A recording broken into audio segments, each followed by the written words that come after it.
Welcome back to my channel. వచ్చేసానండి. ఈరోజు topic ఏంటంటే సున్నిపిండి తయారు చేసే విధానం. బియ్యం, శనగపప్పు అన్నీ హాఫ్ తీసుకుంటున్నానండి.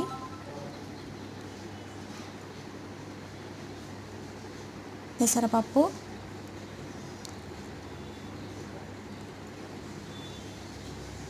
ఎర్ర కందిపప్పు,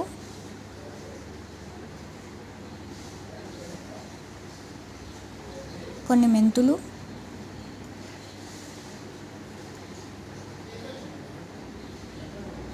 ఎండిన గులాబీ పూలు, పసుపు కొమ్ములు 2 or 3 తీసుకోండి. నేను 3 తీసుకున్నాను.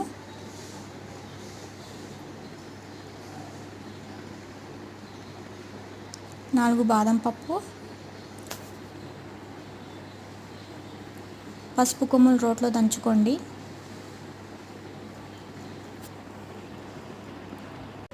అన్నీ ఒకేసారి వేడి చేయండి. 2 minutes అయ్యాక మిక్సీ జార్లో వేసేయండి. గ్రైండ్ చేయండి. స్మూత్గా చేయండి. చిన్నపిల్లలు, పెద్దవాళ్ళు అందరూ యూస్ చేసుకోవచ్చండి.